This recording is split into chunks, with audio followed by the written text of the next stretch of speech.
Genesis 25 verses 31 to 34. Jacob said, "Sell me your birthright now." Esau said, "I'm about to die. Of what use is a birthright to me?" Jacob said, "Swear to me now."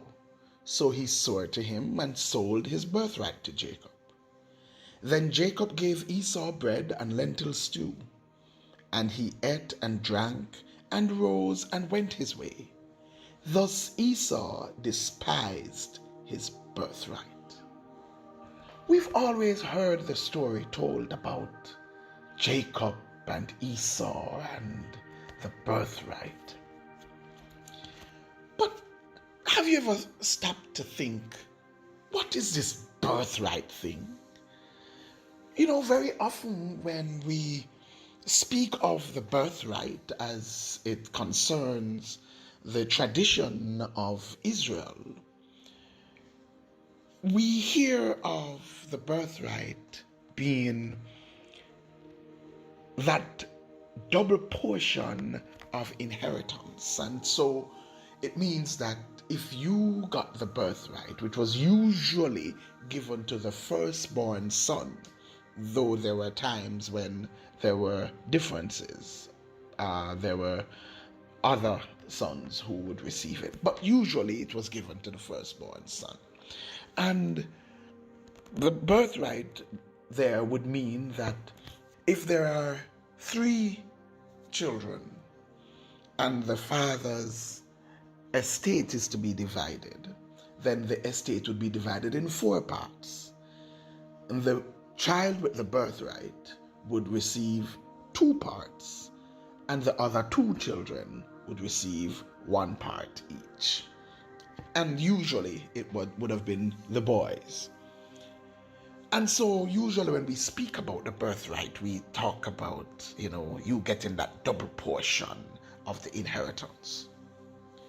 But the birthright consisted of a whole lot more than the inheritance. Actually, the estate was the less important part of the birthright. What did the birthright represent? The birthright represented leadership of the family.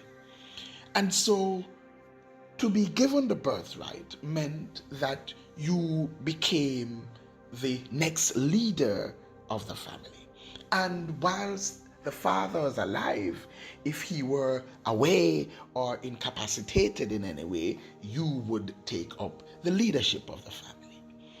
You would become responsible, if he's away or after he dies, responsible for the welfare of the females of the family. You would have what is called the judicial authority.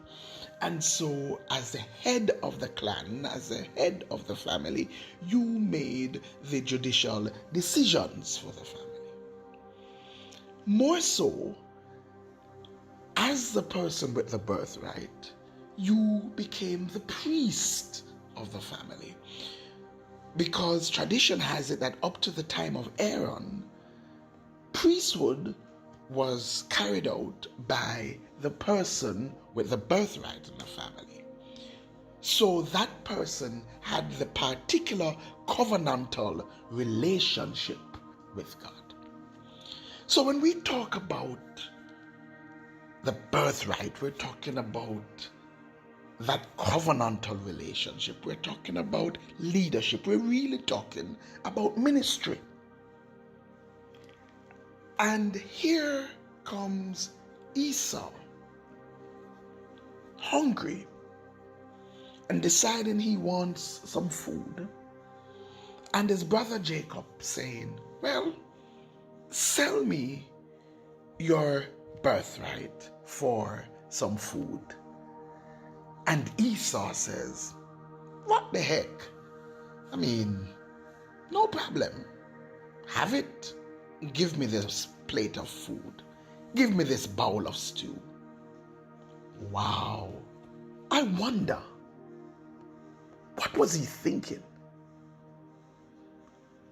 But more so, What are we thinking? What is the value we place on our ministry? It's easy to look at Esau and say, how could you give away your ministry for a bowl of stew? But what are we willing to sell our ministry for? For a night of comfort? For a few dollars? For some fame and fortune? For a little peace of mind? Peace from struggle and fight? For some moments of pleasure? How much do you value your ministry? How do you see your ministry? Is it important?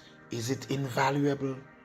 Or is it something that can be traded for convenience? Let's think about it. Like, share, comment, and subscribe. Don't forget to hit that notification bell. And for more, join us at 9 a.m. on Sunday mornings at 10 Union Square, Crossroads. If you can't be there in person, join us virtually via Facebook Live.